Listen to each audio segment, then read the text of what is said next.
Hello guys, तो एक बार फिर से स्वागत करता हूं मैं आपके अपने यूट्यूब चैनल राजनेट पॉइंट पर। तो दोस्तों, कैसे हैं आप सब और सर्दी कैसी पड़ रही है? आशा करता हूं कि सभी लोग अच्छे होंगे और सर्दी भी अच्छी खासी पड़ रही है। तो इसी सर्दी के बीच में अभी अपने एमपी गवर्नमेंट ने यानी प्रोफेशनल एग्जामिनेशन यानी व्यापम अपन जो पहले जानते थे उसका नाम चेंज करके अब कर्मचारी चयन मंडल भोपाल रख दिया गया है। तो उसने अभी एक विज्ञप्ति जारी की है जो कि आपकी उच्च माध्यमिक शिक्षा पात्रता परीक्षा 2023 की रूल बुक जारी की है, जिसकी जानकारी मैं आज आपको देने वाला हूं। तो वीडियो के लास्ट तक जरूर बने रहें और इस वीडियो को ज़्यादा से ज़्यादा अपने दोस्तों में शेयर करें, जिससे कि सभी अपने दोस्तों को सही जानकारी मिल सके और आप समय रहते इसके बारे में सही पूरी जानकारी ले सकें। और इस बार क्या किया है कि प्रोफेशनल एग्जामिनेशन बोर्ड यानी कि कर्मचारी चयन यानी मध्य प्रदेश कर्मचारी चयन मंडल भोपाल ने इसमें जो एक बहुत बड़े कुछ परिवर्तन कुछ जो परिवर्तन किए हैं वो आज मैं आपको बताने वाला हूं। यानी कि इसका सबसे बड़ा चेंजमेंट जो किया है कि इस बार व्यापम में पहली बार माइनस मार्किंग का सिस्टम दिया गया है। यानी कि अभी तक व्यापम में आप कोई सा भी तुक्का लगा देते फॉर्म में चल जाता था, लेकिन इस बार इन्होंने क्या किया है कि आपका माइनस मार्किंग भी दिया है। तो यानी कि आप उसमें तुक्का नहीं लगा पाएंगे, प्लस आप वही क्वेश्चन अटेंड कर पाएंगे जो कि आपको एक्यूरेट पता होंगे और उन्हीं का आप आंसर दे पाएंगे। तो चलिए वीडियो आगे स्टार्ट करते हैं। जैसा कि अभी मैंने आपको बताया कि उच्च माध्यमिक शिक्षा के लिए पात्रता परीक्षा 2023 की जो विज्ञप्ति जारी की गई, आज अपन उसकी जानकारी के बाद उसकी इन्फॉर्मेशन मैं बताने जा रहा हूँ, उसके बारे में अपन बात करने वाले हैं। तो जो आपका इसकी जो विज्ञप्ति आज की डेट यानी कि 26 दिसंबर को जारी की गई है, ठीक है।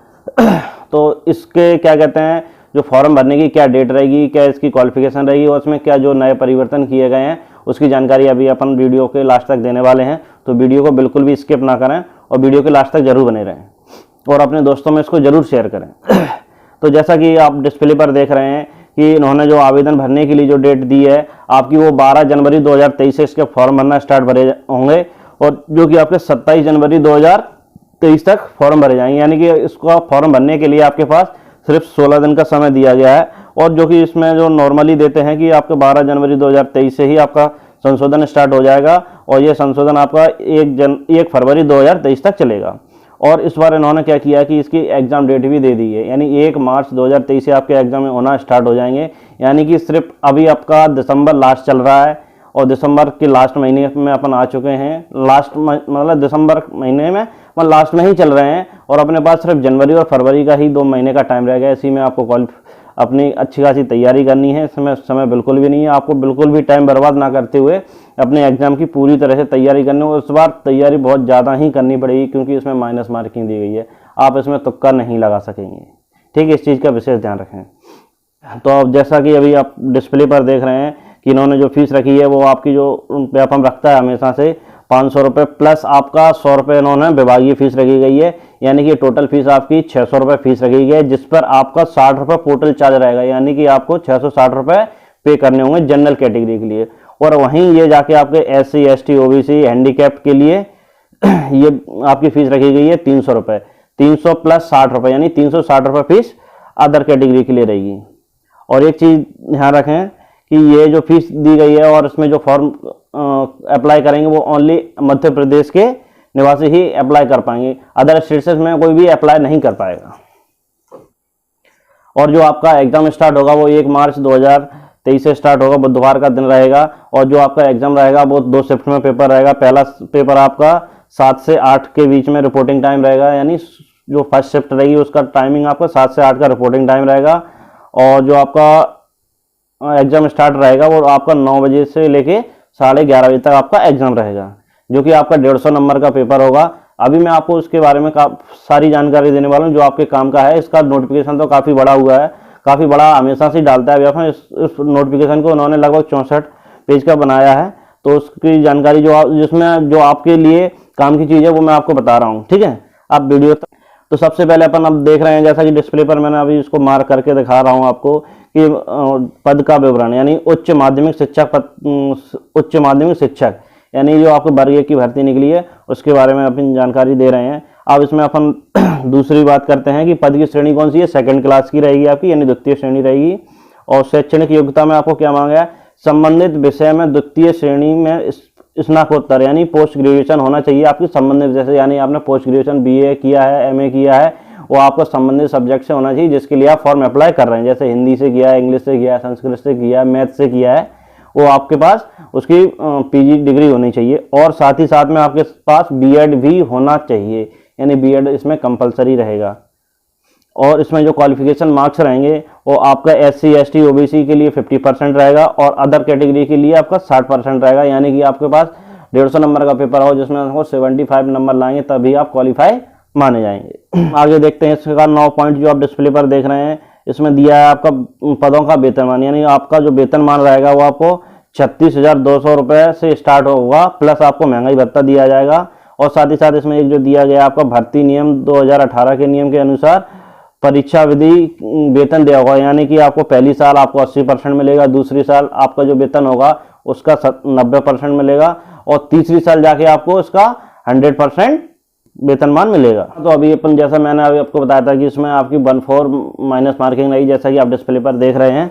डिस्प्ले पर भी मैं आपको दिखा रहा हूँ कि इसमें जो मूल्यांकन पद्धति दी है इसमें विभागीय नियमों के अनुसार प्रत्येक प्रश्न 1 अंक का होगा, ऋणात्मक मूल्यांकन होगा, प्रति 4 प्रश्नों के गलत उत्तर देने पर आपका 1 अंक काटा जाएगा, यानी कि अपन कह सकते हैं कि 1/4 आपकी माइनस मार्किंग रहेगी। अगर आपने 4 क्वेश्चन गलत कर दिए तो आपका जो एक सही क्वेश्चन है उसका आपका 1 नंबर माइनस कर दिया जाएगा।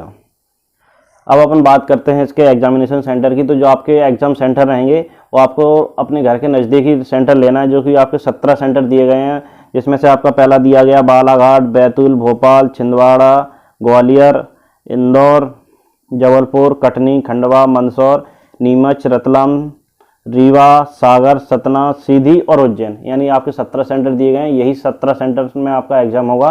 तो आप अपने रेसिडेंसी के अकॉर्डिंग अपने नियर बाय सेंटर चूज करें, जिससे कि आपको एग्जाम देने में कोई भी परेशानी ना होगी।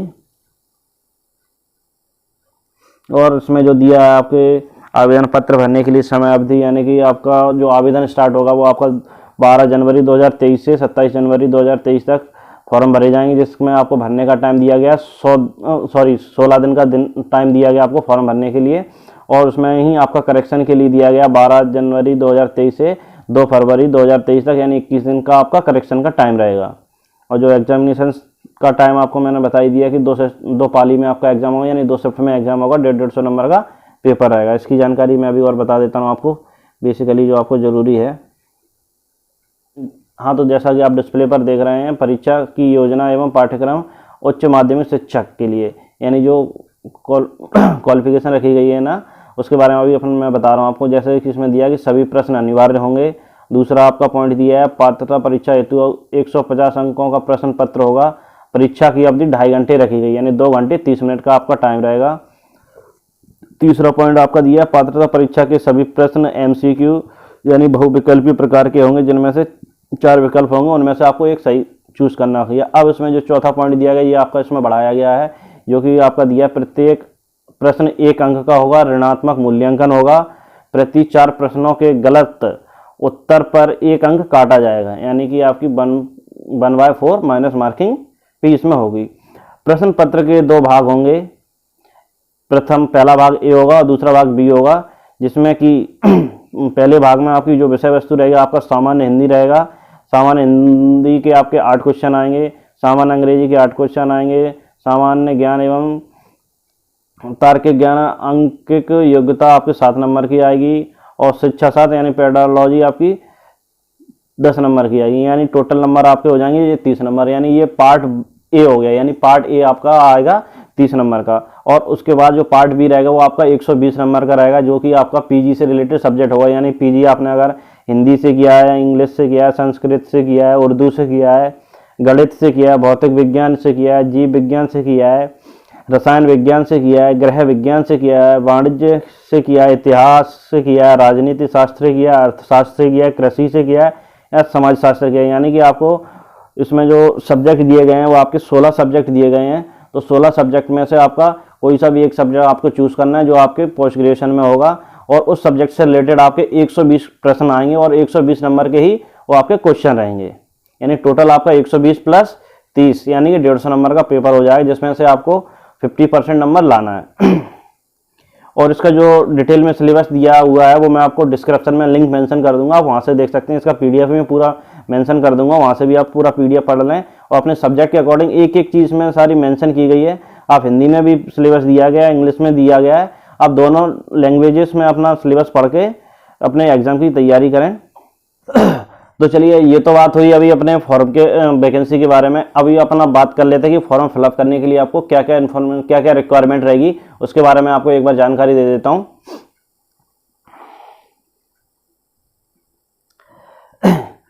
इसमें आपका डिस्प्ले पर देख सकते हैं कि पहला पॉइंट जो दिया गया है आपको, ऑनलाइन आवेदन पत्र के साथ अभ्यर्थी का कलर फोटो, हस्ताक्षर एवं स्वयं की हस्तलिपि को प्रपत्र प्रारूप 01 यानी 01 अनुसार स्कैन कराकर संलग्न करना होगा। यानी कि जो इसका प्रपत्र प्रारूप प्रपत्र रहता है, आप डिस्प्ले पर देख सकते हैं, ये प्रपत्र रहेगा जिसके आपको क्या कहते हैं, एक साइड में आपको फोटो लगाना है और उसके बगल से आपको साइन करना है, और नीचे के बॉक्स में आपको इसकी हैंडराइटिंग आपको मेंशन करनी है। और एक चीज़ ध्यान रखें कि इसमें जो फोटो लगाएं वो लेटेस्ट लगाएं, वो उसके बारे में भी अभी मैं आपको जानकारी बता देता हूँ, जिसमें जो भी इंस्ट्रक्शन दिए गए हैं, ठीक है।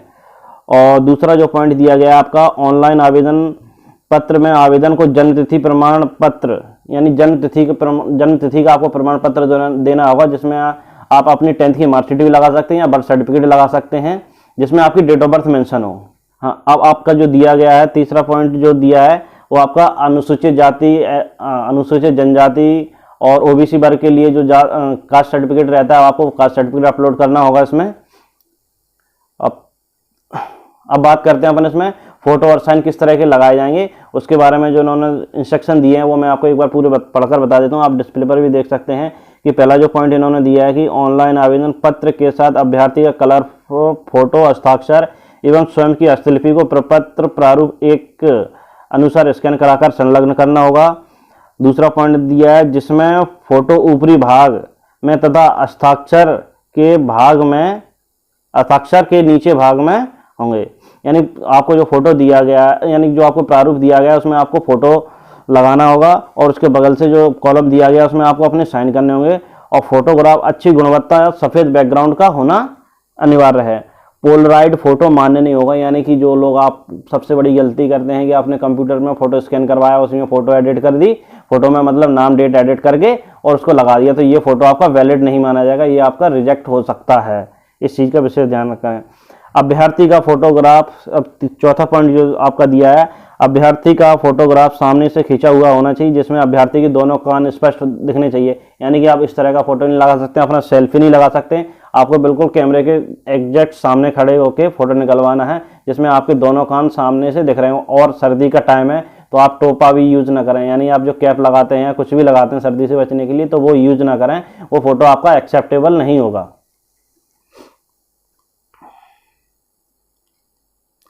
और पांचवा जो पॉइंट दिया गया, उपरोक्त मापदंड के अनुसार फोटोग्राफ संलग्न नहीं किए जाने पर आवेदन निरस्त कर दिया जाएगा, ये विशेष ध्यान रखें आप। फोटो और छठवां पॉइंट आपका जो दिया है, फोटोग्राफ आवेदन भरने की तिथि से 3 माह से अधिक पुराना नहीं होना चाहिए तथा फोटोग्राफ पर खिंचवाने की दिनांक व आवेदक के नाम का स्पष्ट उल्लेख होना चाहिए। यथासंभव हो आवेदन पत्र में जैसा फोटो दाढ़ी या क्लीन शेव में लगाया है, परीक्षा हॉल में आपको उसी कंडीशन में मौजूद होना है। यदि पढ़ने के लिए चश्मा उपयोग में लाया जाता है तो चश्मा लगाकर फोटो खिंचवाया जाना होगा। यानी अगर आप पढ़ने के लिए चश्मा यूज करते हैं तो आप फोटो खिंचवाने जाएं तो आप चश्मा लगवाकर ही फोटो निकलवाएं। आपका एक नेक्स्ट पॉइंट दिया है, ऑनलाइन आवेदन पत्र में हस्ताक्षर निर्धारित जगह पर फोटो के नीचे पूर्णतः स्पष्ट रूप से किए जाने होंगे। यानी कि जहां पर आपको फोटो के लिए जो कॉलम दिया है वहां पर फोटो लगाना है, और जहां साइन के लिए कॉलम दिया है वहां पर आपको साइन करना है, क्लियर साइन करना है। तो ये तो बात हो गई फोटो के बारे में। अब अपन बात करते हैं कि इसमें क्या क्या आपको रिक्वायरमेंट रहेगी फॉर्म फिलअप करने के लिए। यानी सबसे पहले तो आपके लिए इसमें व्यापम की प्रोफाइल, यानी प्रोफेशनल एग्जामिनेशन बोर्ड ने एक जो अपना प्रोफाइल बनाई है, उसका आपके पास प्रोफाइल रजिस्ट्रेशन हो जाएगी। प्रोफाइल रजिस्ट्रेशन करने के लिए आपके पास 10th की मार्कशीट होना चाहिए। अगर कैटेगरी आपकी SC ST OBC है तो उसके लिए आपके पास जाति प्रमाण पत्र होना चाहिए। और आधार कार्ड में और 10th की मार्कशीट में डिटेल बिल्कुल सेम होनी चाहिए। यानी डेट ऑफ बर्थ, नाम, पिताजी का नाम, तीनों चीज़ें आपकी सेम होनी चाहिए। तभी आप फॉर्म फिलअप कर पाएंगे। अदरवाइज जैसा आपकी आधार कार्ड में अगर कोई मिस्टेक है तो आप अभी अपने पास समय है उसको सही करवा लें, 10th के अकॉर्डिंग करवा लें, क्योंकि अगर जब फॉर्म भरने जाएंगे तो आपको सिर्फ आधार कार्ड के अकॉर्डिंग ही फॉर्म भरना है। और एक चीज़ ध्यान रखें कि अगर आपके आधार कार्ड में नंबर लिंक नहीं है तो आप नंबर लिंक जरूर करवा लें। अगर नंबर लिंक नहीं है तो उसके लिए आप बायोमेट्रिक भी करवा सकते हैं, बट क्या रहता है कि बायोमेट्रिक का सर्वर बहुत ही कम चलता है, इसलिए बायोमेट्रिक का रिस्क ना लेते हुए आप OTP वाला ऑप्शन चूज करें। और OTP वाले ऑप्शन के लिए आपके आधार कार्ड में नंबर लिंक होना जरूरी है। और एक चीज़ विशेष ध्यान रखें कि अभी जो मैं फॉर्म फिलअप कर रहा हूँ, अपने साइबर सेंटर से फॉर्म फिलअप कर रहा हूँ, तो मैंने एक चीज़ काफ़ी लोगों के साथ देखी है कि उन्होंने जो आधार कार्ड में नंबर लिंक है और चालू भी है लेकिन बट उसमें रिचार्ज नहीं, तो ऐसा नहीं चलेगा। आपको वही नंबर आधार कार्ड में लिंक करवाना है जो आप पर्सनली यूज करते हैं और उसको आपको चालू रखना पड़ेगा। उस पर OTP जाएगा, OTP डालने के बाद ही आपका रजिस्ट्रेशन कंप्लीट होगा। रजिस्ट्रेशन कंप्लीट होने के बाद आपको फॉर्म फिलअप करना है और फॉर्म फिलअप करने के साथ में आपको रोजगार रजिस्ट्रेशन भी इसमें लगाना होगा, यानी आपके पास रोजगार कार्यालय का रजिस्ट्रेशन होना चाहिए, वो भी वैलिड होना चाहिए। अगर आपने पुलिस में इससे पहले आपने 2020 में फॉर्म भरा होगा तो आपके पास रोजगार रजिस्ट्रेशन होगा। अगर आपके पास वो एक्टिवेट है तो कोई इशू नहीं है, आप उसको नए पोर्टल पर जाकर अपडेट करवा लें, और अगर नहीं है तो नया रजिस्ट्रेशन बनवा लें, रोजगार रजिस्ट्रेशन। रोजगार रजिस्ट्रेशन के बिना आपका फॉर्म भी फिलअप नहीं किया जाएगा। और एक विशेष याद रखें, इस चीज़ का विशेष ध्यान रखें कि अभी व्यापम के पटवारी के फॉर्म आने वाले हैं और जेल पुलिस के फॉर्म आने वाले हैं और कांस्टेबल के फॉर्म आने वाले हैं, तो सभी में रोजगार लगेगा। इस वजह से रोजगार की वेबसाइट पर काफ़ी हैवी लोड है, इसकी वजह से रोजगार बनाने में काफ़ी समस्याएं आ रही हैं। अभी आबकारी विभाग के फॉर्म चल रहे थे तो मैंने देखा था कि 24 तारीख लास्ट थी, तो 24 आपके लगभग 20, 21, 22 तारीख में आपके रोजगार की साइट बिल्कुल ही डाउन हो गई थी, मतलब रजिस्ट्रेशन हो ही नहीं रहे थे। लेकिन जब 25 तारीख से दोबारा से मतलब इन्होंने डेट एक्सटेंड कर दी गई, आबकारी विभाग की 29 कर दी गई है, तो तब से जाके उसकी वेबसाइट से चलने लगी है रोजगार की। तो अभी अपने पास समय है कि आप समय रहते अपना रोजगार पंजीयन अवश्य करवा लें, इसके बिना आप फॉर्म फिलअप नहीं कर पाएंगे। तो दोस्तों ये जो कुछ जानकारियां थी जो जरूरी थी आपके लिए, वो मैंने अभी आपको बता दी हैं। तो दोस्तों वीडियो आपको कैसा लगा, अगर पसंद आया हो तो उसको कमेंट करके जरूर बताएं और अपने दोस्तों में शेयर करें।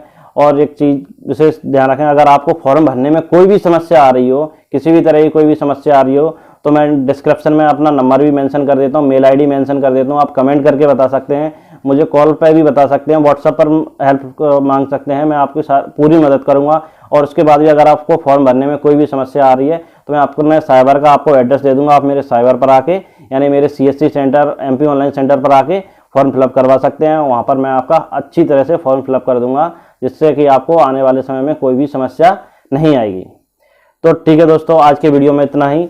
नेक्स्ट वीडियो मैं जल्दी लेकर आऊँगा, तो तब तक आप पढ़ते रहें, तैयारी करते रहें, क्योंकि अभी अपने पास समय है। 2023 में आपके पास जॉब पाने के लिए बहुत से ऑप्शन मिले हुए हैं, यानी काफ़ी भर्तियां निकली हुई हैं, तो आपके पास काफ़ी समय है। अगर आपने 2023 में भी भर्ती में ज्वाइनिंग नहीं ले पाई तो शायद ही आप फिर ना ले पाओ, क्योंकि अभी प्रेजेंट में आपके SSC GD के भी निकले हैं, आपके टीचिंग के लाइन के भी फॉर्म निकले हैं, KVS के अभी निकले हुए थे आपके, और अभी वन विभाग में आपके आने वाले हैं, कांस्टेबल के आने वाले हैं, और सबसे मेन चीज़ पटवारी में तो आपको मालूम ही होगा कितने जगह निकली हैं और वो भी एक्सटेंड कर दी गई हैं।